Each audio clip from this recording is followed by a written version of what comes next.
We hear a lot about the benefits of higher protein diets these days, but a listener recently wrote with a very interesting question. Could eating all this protein be speeding up the rate at which we are aging, or even shortening our life expectancy?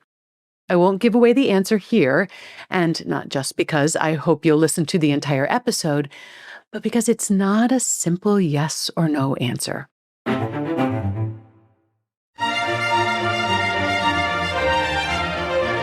Hello there, I'm Monica Reinagel, and you are listening to the Nutrition Diva podcast, a show where we take a closer look at nutrition news, research, and trends, and answer your food and nutrition questions. I'm glad to have you with us today. Today's topic was suggested by Raymond, who wrote to ask, is there any evidence linking high-protein diets and accelerating aging in humans? Now, this seems like a pretty straightforward question, the kind of thing you could just type into an AI-powered search engine, maybe, and get a pretty thorough review of the scientific literature. But there's actually a bit more to this question and to the answers that you might get than meets the eye. First, what do we really mean by accelerated aging? Are we talking about how long you can expect to live or how healthy you are in your older years? Some epidemiological data suggest that higher protein intakes, more than 20% of your calories as protein, may reduce your life expectancy. Other research, however, indicates that higher protein diets can slow functional decline and reduce frailty as we age. Now, fortunately, we don't necessarily have to choose between quantity of life and quality of life.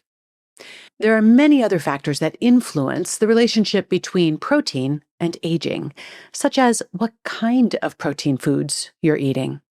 High-protein diets that get most of their protein from processed or charred meats, for example, have been associated with both reduced lifespan and diminished health span. But high-protein diets that incorporate more fish, eggs, dairy, and or plant-based proteins appear to improve the odds of both a longer life and a healthier one. Remember, protein isn't a single nutrient. It's a whole category of nutrients made up of amino acids, and the exact number and type and proportion of those amino acids in various protein foods determines how they impact everything from muscle building to heart health to longevity. So a diet that gets 20% of protein from legumes is not the same as a diet that gets 20% of its protein from grains or eggs or beef or shrimp. While reducing all of those foods to just grams per protein might be attractive to researchers who are looking for associations, it also glosses over a lot of important biological responses.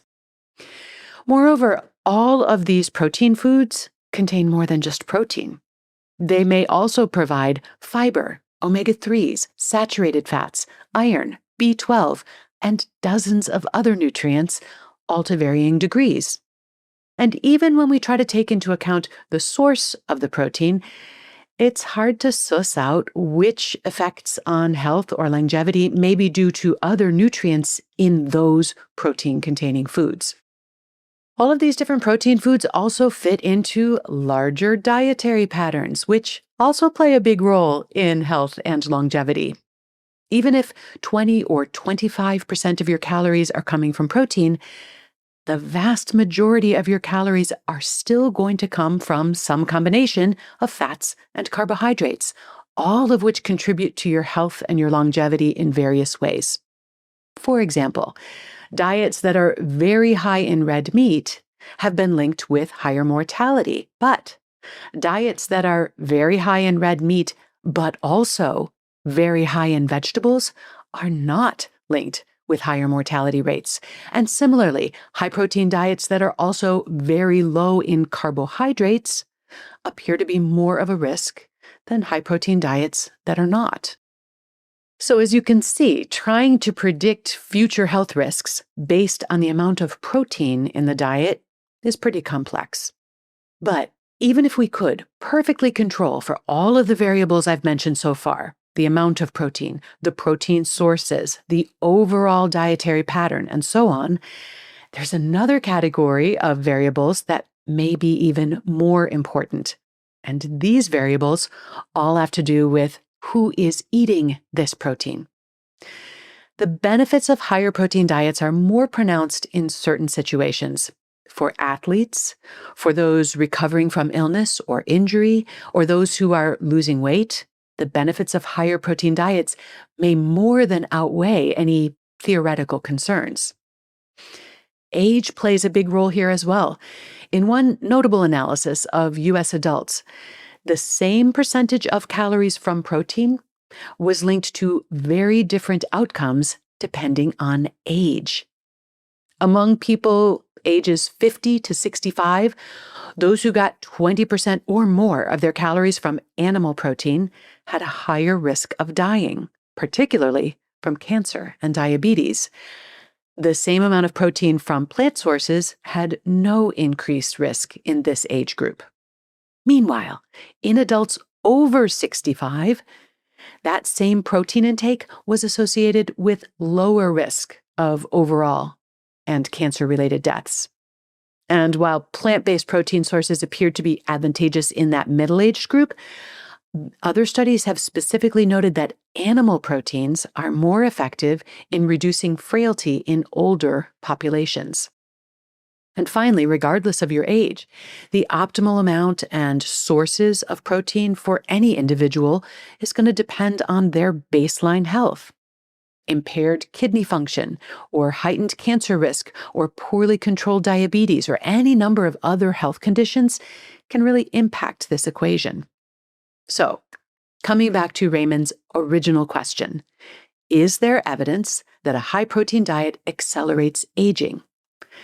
And the answer appears to be not in any simple, across-the-board way. Higher protein intakes in midlife, especially in the context of low-fiber, low-plant diets, are associated with higher risks of things like cancer, diabetes, and earlier death in some, but not all studies. On the other hand, in older adults, higher protein intakes are consistently linked with better strength and function, lower frailty, and in many cases, lower overall mortality. But regardless of your age, remember that the number of grams of protein does not tell the whole story. Where that protein is coming from and the makeup of the rest of your diet also matters. And the right level of protein also depends on who is eating it. So with all of that nuance in mind, here are a few practical takeaways for you. Number one, if you are dealing with any chronic illness, especially kidney disease or diabetes, check in with your doctor or a nutrition professional before adopting a higher protein diet. Otherwise, a higher protein diet may help you extend your healthy years, especially if you're over 60 or you're recovering from injury or you're intentionally losing weight. If you're getting a good amount of protein and most of it is coming from red or processed meat, probably makes sense to shift some of that to eggs, fish, dairy, and plant sources. And finally, pairing your protein with plenty of vegetables, whole grains, and other high-fiber plant foods is a good recipe for healthy aging. Thanks to Raymond for this great question. If you have a nutrition question you'd like me to tackle on a future episode, you can email me at nutrition@quickanddirtytips.com. Nutrition Diva is a Quick and Dirty Tips podcast. Holly Hutchings is our director of podcasts. Steve Riekeberg is our audio engineer. Morgan Christensen heads up podcast operations and advertising. Rebecca Sebastian is our manager of marketing and publicity. And Nat Hoops is our marketing and operations assistant. Thanks as always to all of them, but most of all, thanks to you for listening and watching.